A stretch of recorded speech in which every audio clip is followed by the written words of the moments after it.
Uh, Bienvenidos todos a otro episodio de... ¿Cómo se llama este programa?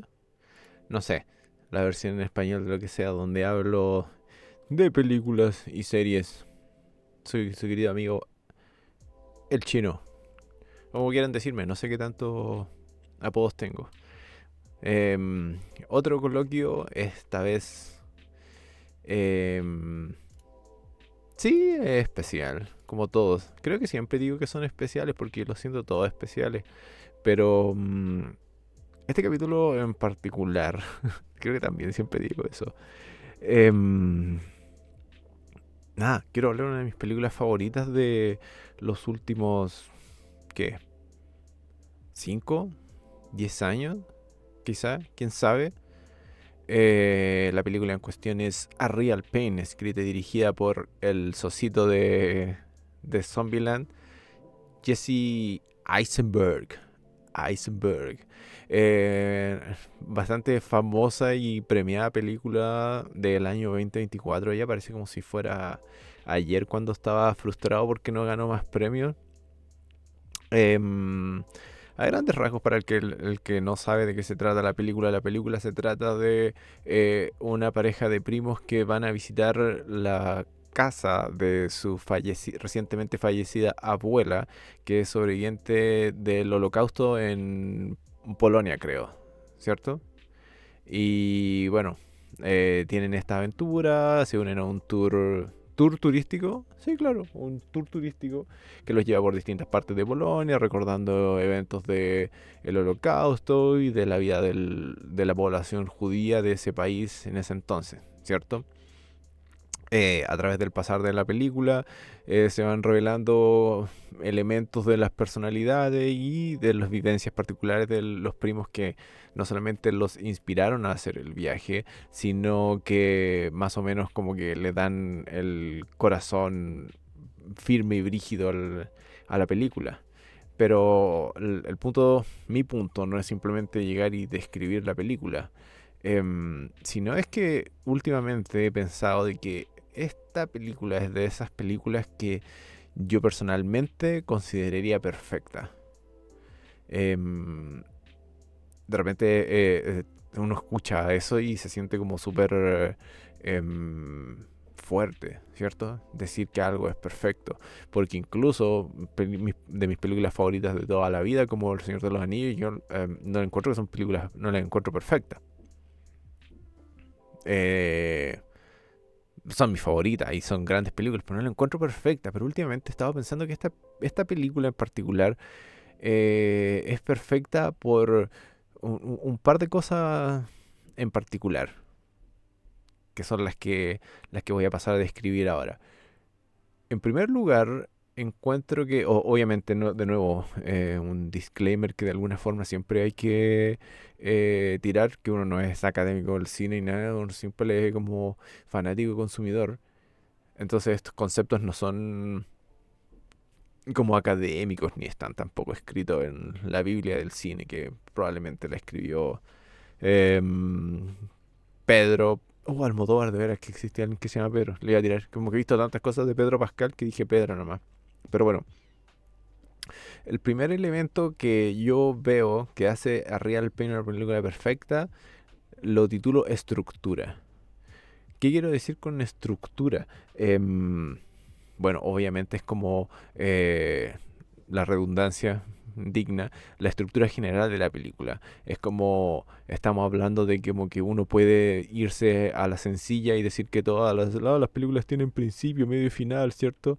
Pero hay mucho más en el elemento estructural de una película que hace que una sea como buena o mala. Y en particular, algo que a mí siempre me ha llamado la atención como espectador y como no cineasta o alguien que no necesariamente tiene los conocimientos técnicos para ello, es que en términos estructurales, muchas películas sufren de momentos en que, como diría mi mamá, cuando me quedo dormida, momentos débiles, momentos en los cuales uno incluso como espectador empieza como a preguntarse eh, la importancia o como la existencia misma de algunos elementos. Como por ejemplo, cosas que son súper evidentes para cualquier persona, sea o no entusiasta del cine, sea o no académico del cine, la exposición, por ejemplo. Exposición ya así como un término más técnico, que es cuando los personajes o los narradores principales de la película empiezan a utilizar su tiempo en pantalla para describir la película misma, que es algo que siempre se siente irreal hasta cierto punto porque uno no va por la vida como exponiendo, ¿cierto? Por ejemplo, no sé, si uno se levanta y va a ir al banco o algo más entusiasta, al cine. Yo voy a ir al cine como que cuando estoy hablando con las personas con las que estoy, no sé, pues le hablo del día a día, oye, ¿qué hiciste ayer? Oye, no, ese es que me junté con esta persona, hice esto otro. Ya, en un ejemplo de exposición, así como que una persona le empezaría a decir a otra, oh, hoy día vamos al cine a hacer esto con el propósito de lograr esto y como siendo autorreferente a la historia misma que está pasando en ese momento. Esto es un ejemplo de elementos estructurales que pueden caer en situaciones súper extrañas en las cuales uno como espectador siente que la película guatea, por cierto. Eh, Hablé de esto en el capítulo de Matrix, la famosa, para mí, o sea, para mí la infame escena del arquitecto, que es como un vómito de exposición de 40 minutos. No, bueno, no es tanto, como de 15 minutos, pero suena raro que la gente se, se desarrolle y se despliegue en el diario vivir de tal forma. Eso siempre hace ruido. Entonces, hay varios elementos que, como digo, uno puede considerar estructurales, em, que hacen que cualquier película de repente uno diga, hoy se puso lenta, o no sé, una película de acción que tiene mucho bla bla. Bueno, A Real Pain parece ser una película que en ningún momento cae en, en redundancia o como parece que en ninguna parte estuviera como de más. Es como perfecta, como que empieza y termina cuando tiene que empezar y cuando tiene que terminar. Em, Hay créditos necesarios que darle, especialmente a Eisenberg como escritor y como director, en manejar los ritmos de la película. En ningún momento se siente que ninguna escena es larga y que ninguna escena está de más. Eh, y esto es súper importante porque vivimos en una época de que creo que hay como una estadística de eso, en cómo las películas se han hecho más largas, en cómo de repente, no sé, pues si es una película de acción o de ciencia ficción, de repente está ese como afán de mostrar cosas más espectaculares, o no sé, películas que terminan muy metidas en crear universos demasiado complejos. No, es como que a Real Pain en ningún momento se siente alargada, en ningún momento se siente aletargada. Y esto es súper, no sé si irónico, pero es súper curioso pensarlo en un sentido de que es como una película poco menos realista. Es como otra de las grandes fortalezas de la película, que es como retratar así una ocasión súper mundana. Como, bueno, del montón tampoco se puede decir, no todo el mundo tiene plata de pegarse un pique y hacerse un viaje como por Polonia, ¿cierto? ¿Era Polonia? Sí, es que, sí, Polish, sí, sí, Polonia, ¿cierto? Entonces, esa es como el primer elemento en que la película como que excede y empieza como a mostrar atisbos de que esta susodicha perfección tiene que ver con la dimensión, los límites y como la longitud puede ser, o como la duración de todos sus elementos. En el caso de la estructura tiene mucho que ver con cómo son las escenas, dónde están puestas, cómo están escritas y qué tan largas son. Em, Mientras uno ve Real Pain, siempre hay varias escenas que empiezan a triggerear este tipo así como de sensaciones, así por ejemplo, cualquier escena que tiene que ver con mostrar los barrios o mostrar como locaciones em, turísticas del país, como que siempre están como súper al borde de ser seducidas por eso. Y ay, así como es súper, hubiera súper fácil, hubiera sido súper fácil hacerlo. Hacer escenas mucho más largas mostrando como no sé, los campos, la ciudad, como meterse todavía más. Y hay otra escena que también que es súper particular en que está siempre el peligro de eso, es la escena de la cena, donde, bueno, es como el último gran giro argumental de la película, ¿cierto? Donde se revela más o menos los verdaderos motivos por los cuales los primos habían hecho este viaje. Está así también al borde de ser como larga. Y no es cosa menor, no es cosa menor mencionar el timing y como ese chip de timing que tuvo Eisenberg al hacerlo, como que esa escena empieza súper tradicional, como que están todos los personajes en el punto ideal y necesario para avanzar un poco más, pero se siente así, se siente como, bueno, otra de las grandes cosas de la película, que es como esta idea constante de tensión, ¿cierto? Es como, ya, esto va para algo va a pasar acá, así. Y sucede de la manera más inesperada. Yo sé que normalmente siempre hablo con spoiler y todo, pero esta película la damos demasiado para spoilearla del todo. Así que vamos a decir que en esta escena de la cena se revelan verdades sobre los personajes que definitivamente no son esperados. No son esperados en más de un sentido, en el sentido de que la película te estaba guiando por un lado, ¿cierto? Y la manera en que está escrita y en que está representada eh, hace que esta sorpresa sea una sorpresa primero y segundo que sea súper creíble.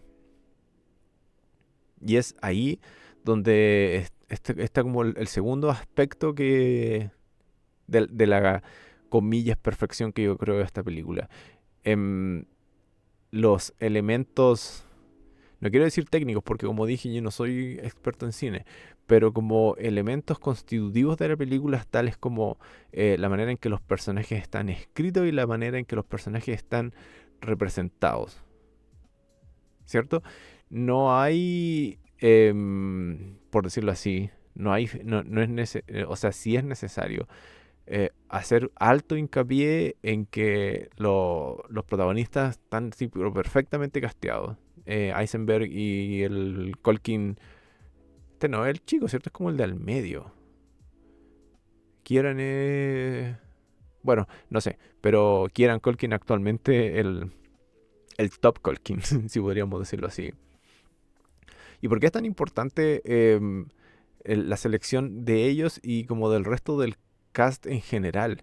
Es porque hay también, de nuevo, esto está como igual que en términos de la estructura, está como siempre al borde de transformarse en algo muy, muy majadero. Y considerando que el plot de la película involucra al holocausto judío que pasó durante la Segunda Guerra Mundial, la selección de personajes que hizo este weón, o sea, Heisenberg, no es nada menos que ser brillante. Entonces básicamente en la película cuando ellos van al tour turístico, es tour turístico, ¿cierto? En español suena chistoso, pero bueno, cuando van a este tour van acompañados de un grupo de personas, ¿cierto? Obviamente no van así como solos, van como parte de un grupo de personas y cada una de estas personas tiene alguna relación, ya sea con la religión judía, con el fenómeno del holocausto, ¿cierto? O como con digamos, el gran fenómeno de la migración. Pero eh, Estos personajes están como escritos de una manera tal que no solamente son creíbles, sino que funcionan perfecto en la interacción de cada uno, del uno con el otro. Es como hay una sola escena que ocurre cuando el personaje de Kieran tiene como ese exabrupto en el tren, en que uno de esos personajes como que empieza a mostrar un poco como su aspecto más mecánico, ¿cierto? Que la pareja no son ancianos, la pareja de adultos mayores que son parte del tour, ¿cierto? En una reaccionan de una manera algo mecánica a lo que el personaje de Kieran está tratando de decir. Ahí como que se rompe un poco, un poco la ilusión, pero están tan bien escritos que nunca termina por romperla. Y eso es como lo importante. Como que todos los personajes de A Real Pain siempre están como peligrosamente cerca de ser, no sé, em, estereotipo no es la palabra, pero como de pasar a ser como muy personaje dramático de película. Y al final eso no es tema menor, en particular porque no están lidiando con temas sencillos, o sea, con temas sencillos, y están lidiando con temas cuya relevancia de alguna forma siempre está peligrosamente cerca a, ¿cómo decirlo así? Como una suerte como de, no quiero decir cebolla, ¿cierto? Pero como que... em, pongámoslo de otra forma. El tema del holocausto no es un tema fácil de tratar, ¿cierto? Obviamente. No solamente no es un tema que es fácil de tratar, sino que es un tema que tiende mucho a los extremos. La idea no es sonar insensible en decir, por ejemplo, que, oye, ¿sabes que me carga o como que no me molesta sería mucho, pero como que me es medio incómodo cuando viene alguien a hablar del holocausto y obviamente como que todos los violines se prenden y es todo tristeza y bla bla bla bla bla. De alguna forma es entendible, ¿cierto? Es entendible porque estamos ante como el probablemente la catástrofe humana como más grande del siglo pasado, ¿cierto? Y que va a vivir por siempre, quizá cuántos siglos, milenios tengan que pasar, bueno, visto de una manera más mórbida hasta que suceda que algún loquito se pretenda hacer algo peor que eso una vez para que quede la embarrada, ¿cierto? Y bueno, pero eso no quiere decir que no olvidemos de ello. Pero de vuelta al punto. La forma en cómo yo retrato o cuento historias sobre temas como el holocausto es súper peligroso en el sentido de que, como dije, estás tan cerca a ser como casi como un dedo de culpabilidad, así como, mira, yo te voy a mostrar la cosa más triste del mundo y como que más te vale que estés triste al respecto. ¿Cierto? Es como, oye, no podéis ser tan insensible a esto.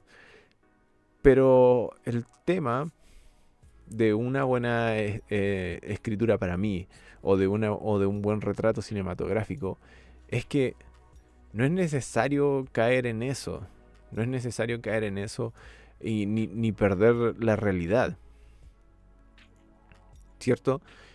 Y el tema en particular con A Real Pain es que de alguna forma el holocausto no es el tema principal de la película. Es como el juego dinámico que tiene entre su tono, entre sus elementos constitutivos y su mismo nombre, ¿cierto?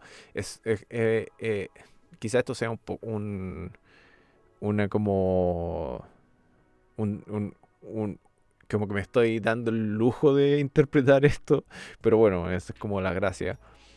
Cuando la película empieza y el personaje de Kieran está en el aeropuerto esperando, por algún motivo, el título de la película, A Real Pain, como que aparece en el lado derecho de su cara y al final aparece en el lado izquierdo de su cara. Yo eso lo veo como un llamado a uno como espectador, no necesariamente criticar, pero reflexionar sobre el título de la película. Como que la película se llama A Real Pain, ¿cierto? Un verdadero dolor. Sin embargo, lo que se nos demuestra no es como este es el dolor verdadero, sino que se nos relativiza el dolor.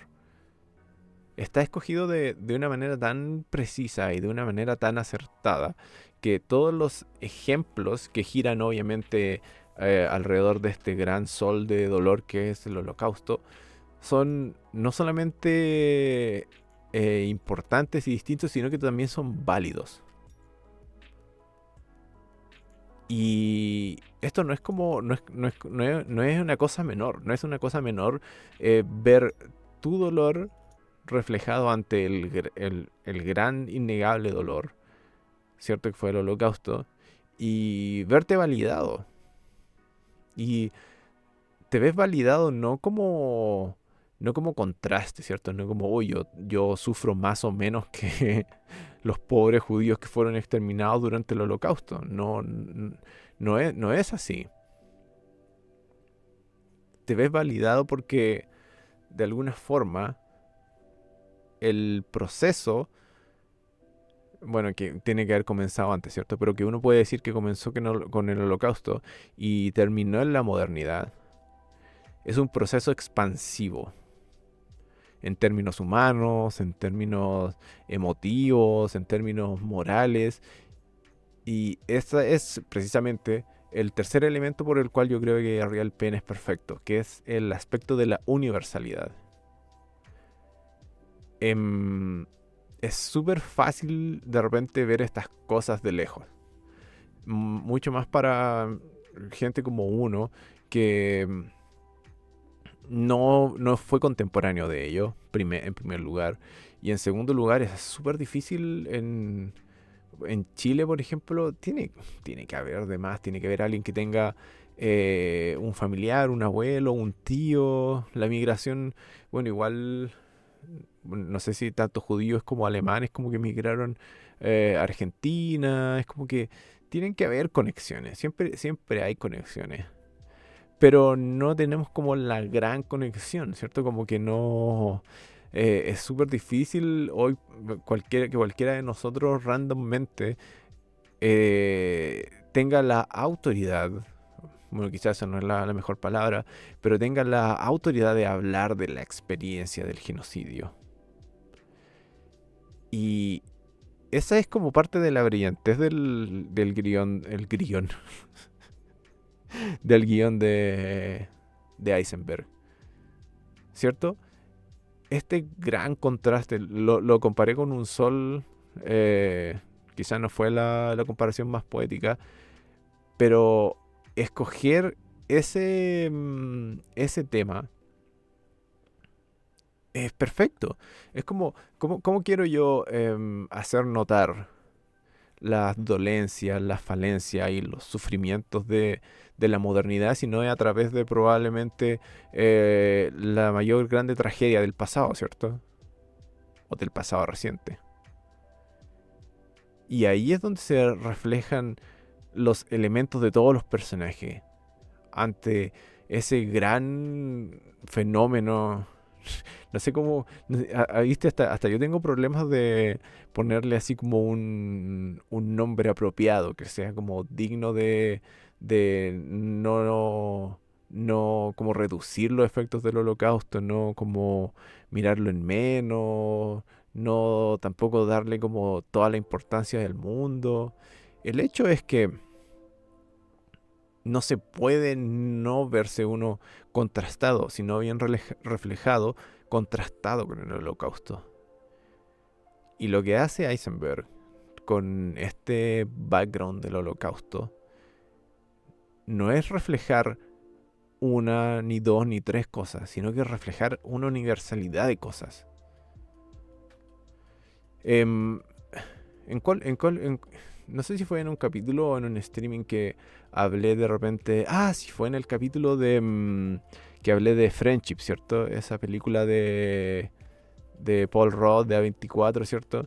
Y cómo es súper notable para uno como persona que no es gringa suburbana, cómo era súper difícil de repente empatizar con lo que le está pasando a esos personajes, con cómo actuaban, con las cosas que decían y todo.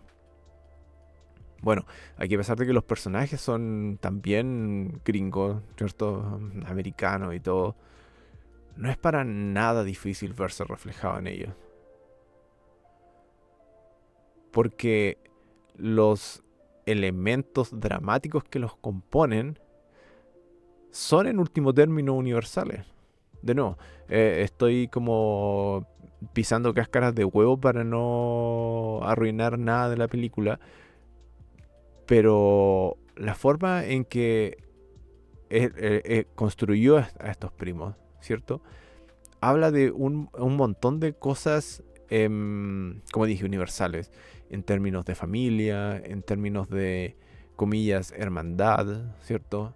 En términos de identidad y lo más importante, que es en términos de humanidad, desde una perspectiva 100% dramática, 100% traumática. Y esta perspectiva que no es spoiler necesariamente, pero probablemente condicione a alguien que no haya visto la película y que lo vea después de escucharme. Esta universalidad tiene que ver necesariamente con el hecho mismo de que vivir es sufrimiento, sin tener ningún dejo de ninguna particularidad existencialista. Es un elemento claro y evidente en la película. Que a real pain, ¿cierto? El verdadero dolor es la existencia misma. El hecho de que los personajes estén en este viaje es no súper fácil. Es como de alguna forma decir, oh no, se están encontrando a sí mismos, están como buscando sus raíces o buscando su identidad. Pero no es tan sencillo. Si bien todos estos elementos pueden ser partícipes del argumento general de la película, no es tan sencillo. Lo que, lo que están buscando es un entendimiento a este aspecto general del vivir y del existir, que es sufrir. A real pain. Y bueno, por algo Kieran ganó el Oscar. Eso es palpable, particularmente bueno, en ambos protagonistas. Es palpable en ambos protagonistas porque se ven dos personas acongojadas por una pregunta que no tiene una respuesta fácil, que no tiene una respuesta sencilla. Dependiendo de cómo uno reflexione sobre ello, quizás ni siquiera tiene respuesta a la pregunta de por qué la vida es sufrimiento, ¿cierto? Pero, nuevamente, el guión nunca termina casándose con la particularidad, siempre termina expandiéndose. Si ellos están en búsqueda de la pregunta por qué la vida es sufrimiento, ¿cierto? O por qué estoy sufriendo tanto, siempre es en reflejo a elementos que son transferibles o entendibles por una persona que no está en en esa misma situación. Me explico. Yo me las lloré todas con la película la primera vez que la vi. Porque entendí que parte del sufrimiento eh, que acongojaba a los protagonistas, ¿cierto? Y se dice de forma semi explícita en el guión de la película, es esta carga como de carácter casi mítico y obligatorio, que es la carga de vivir con el peso de las generaciones anteriores. En la película, obviamente, el ejemplo más fuerte y el ejemplo como más palpable y obvio es como el Holocausto. Y ahí está como, digamos, el mayor input de la tensión dramática de la película. Y es como, yo no puedo ni siquiera imaginarme cómo sería, siendo que ellos lo dicen, bueno, lo dicen explícito en la película también. em, ¿Cómo te haces cargo del pasado si tu abuela sobrevivió al holocausto, cierto? Y sería sencillo decir, ah, pero es que mis antepasados no sufrieron el holocausto. Eso no me consta a mí. Pero hay momentos brillantes del guión en que te dan a entender de que, oye, todos estos elementos que te estoy mostrando, que son muy específicos a la realidad de estas personas, no están limitados a ellas. Yo no te estoy mostrando las limitaciones, te estoy mostrando los excedentes, ¿cierto? Te estoy mostrando lo trascendente. Entonces yo veo esas escenas de la película y pienso en mi propia realidad y pienso en cómo es estos cargos también, no en términos del holocausto, ¿cierto? Sino como en términos de las cosas que hayan vivido mis padres y mis antepasados. Y cómo de alguna forma, a pesar de estar no solo a kilómetros, sino como ideológicamente muy distantes de esta realidad, sufrimos de lo mismo. Sufrimos de lo mismo, sufrimos de este mismo peso y de esta misma congoja de el pasado, de las responsabilidades del pasado, ¿cierto? Y somos como también castigados, presionados y hasta alguna forma como malditos por esto. Hemos sido maldecidos por el pasado oye, las cosas que haces tú, las comodidades que tienes tú, las actitudes que tienes tú no se condicen con el pasado de una sociedad y una especie que somos nosotros, llena de tragedia y llena de sufrimiento. Como con qué cara eres feliz cuando el pasado ha sido tan triste. Y la película podría fácilmente darte una respuesta, ¿cierto? De nuevo, el equilibrio entre los protagonistas es perfecto. Podría fácilmente decirte, oye, no, ¿sabéis que yo lidio con esto así? Yo lidio con esto así. Yo lidio con el peso del pasado siendo optimista, o yo lidio con el peso del pasado adaptándome a mi realidad. Pero no es así. La película decide mostrarte que la vulnerabilidad nunca termina. Te da a estos dos personajes. Podría haberte dado muchos más. Podría haber sido una familia, así. Podrían haber sido 4 personas, ponte tú, mostrando distintas realidades. Pero te muestra dos nomás, dos primos. Mira, ni siquiera son hermanos, son primos. Lo que le añade una capa más de universalidad a esto. ¿Cierto? Relaciones filiales que no son simplemente por sangre. O sea, sí lo son, pero no de manera directa, ¿cierto? No te doy la respuesta, te muestro un personaje que como que encuentra cierto confort en su realidad, ¿cierto? Pero que es como que... Chucha que tengo acá. Pero que está también simplemente completamente absorbido por la cantidad de cosas que tuvo que hacer el personaje de Jesse Eisenberg como para apalear este dolor real, el peso de la historia, ¿cierto? La esposa, el hijo y todo.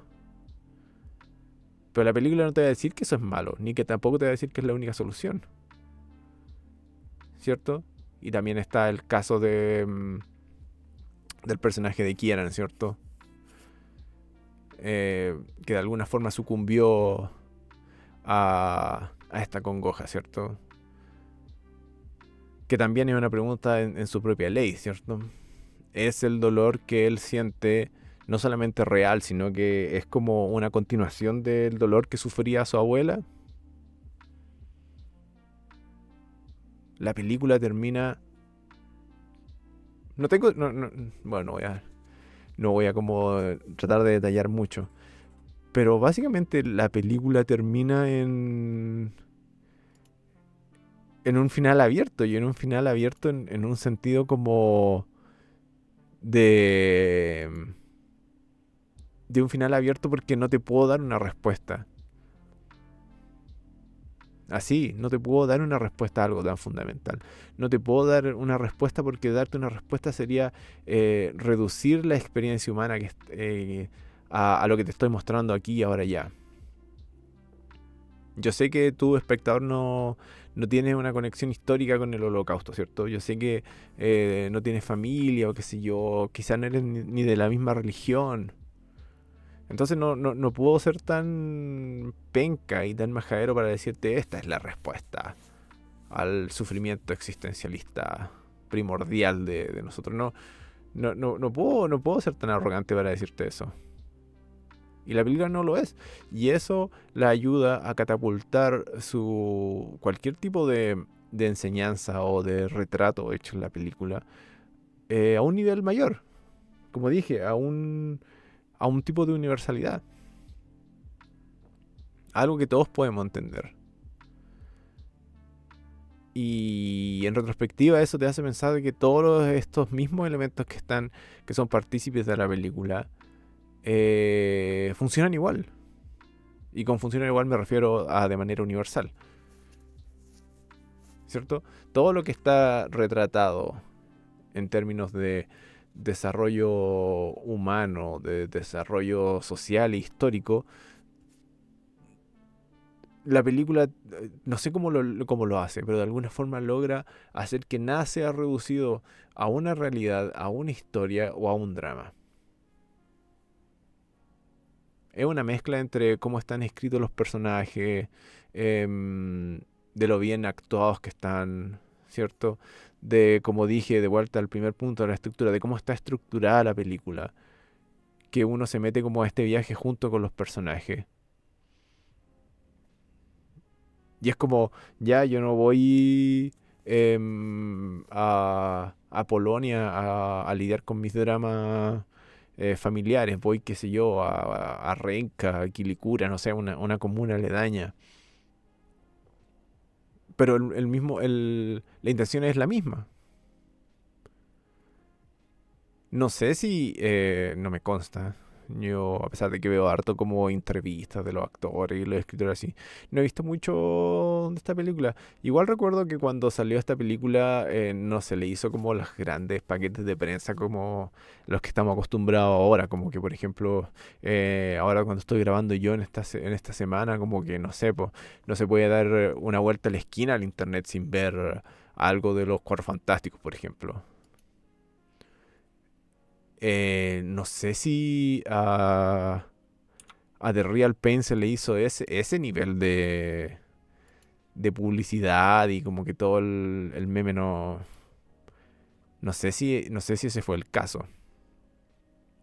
Siento que no lo fue. Pero bueno, eso es para decirte que no me consta de que Jesse Eisenberg como que necesariamente haya escrito esto así como, oh, voy a hacer un comentario o un reflejo sobre los pormenores de la existencia humana misma, así. No sé si ahí yo estoy como leyendo más sobre él. Quizá él quiso solamente hacer como un tributo a Polonia o a como sus antepasados.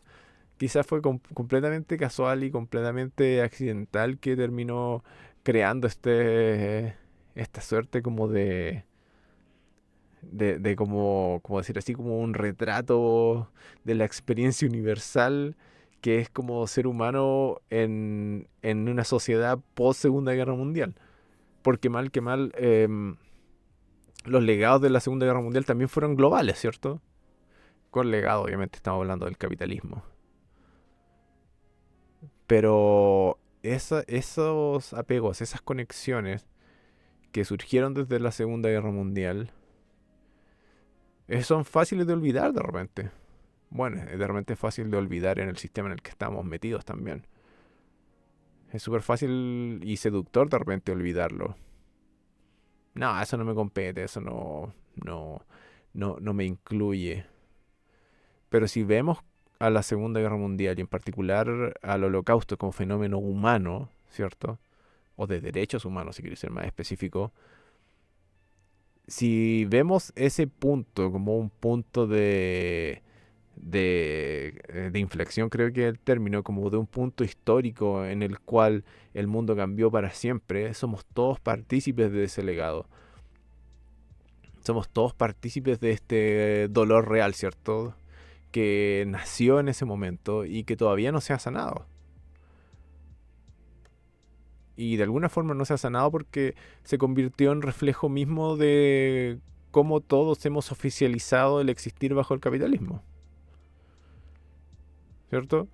Bajo entre una mezcla entre el capitalismo y cristianismo, que son como los sistemas fundacionales de, oye, pégate en el pecho todos los días porque más vale que esté agradecido de existir y de respirar porque nada te pertenece, nada te representa y nada de lo que hagas va a como a no sé, a llegar a ser tan relevante como en el pasado. Nada de lo que hagas va a, a como responder al sufrimiento del pasado. Porque nada de lo que hagas va. Entonces tenés que intentar. ¿Cómo intentar resolver un problema que no tiene solución? Uno de los personajes en la película, bueno, ambos, ofrecen perspectivas sobre esa pregunta. Cómo responder una pregunta o cómo solucionar un problema o cómo parchar una herida o cómo minimizar la congoja que no tiene solución.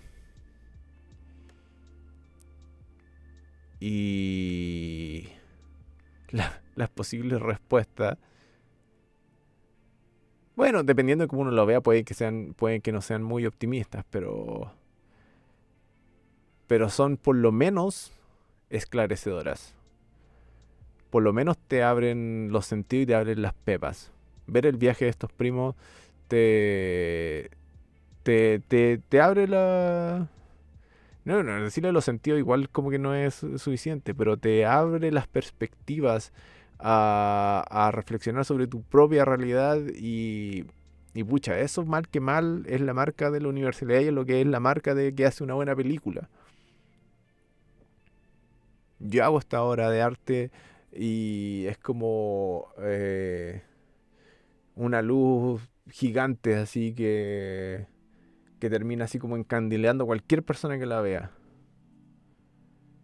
Y eso no es nada menos que algo brillante. Porque no tiene letargo debido a su genial estructura, ¿cierto? Porque no tiene restricciones debido a cómo está escrita, porque no tiene falta de empatía debido a cómo está actuada, y porque no tiene falta de conexión porque es universal de la forma en que está presentada como un todo. Esa es la marca de una gran película. Yo quiero contar una historia, quiero mostrar un retrato sobre algo y quiero que la mayor cantidad de gente pueda verlo, sentirlo y entenderlo. Y sea la persona que uno sea, vaya que esta es... vaya que esta película es para llegarte así como derecho al corazón. Straight to the heart. Shot to the heart. And you're to blame. You give love a bad name. Pero bueno, estoy llegando a mi límite de tiempo. No puedo recomendar más a Real Pain. Obviamente no es una película fácil de ver. Porque, insisto, como está tan bien hecha, las preguntas van a ser in your face. Las preguntas van a ser... y las reflexiones van a estar ahí. Están súper latentes, están súper presentes. Y es muy difícil esquivarlas. Si alguien de hecho logra esquivar y salir de esta película sin ninguna reacción ni sin nada, eh, pucha, que recomiende las drogas que le dio el psicólogo, maybe, o la perspectiva mental, o ese, como, no sé, esa fortaleza mental de poder como cerrarte a lo humano, que se comparta. Sería tremendo secreto y una gran técnica de supervivencia digna de ver Grylls. Man vs. Wild. A Real Pain, una de las mejores películas para mí del último tiempo. Preguntas universales y emociones para todos. Espero de que las personas que no la hayan visto y que de repente me escuchen, vean en mi voz y en mi entusiasmo y en mis acertijos ganas de ver la película y de alguna forma encontrar sus propias respuestas. Eh, y nada, pues, yo lloré. Oh. Gracias a todos por escuchar y nos vemos la próxima.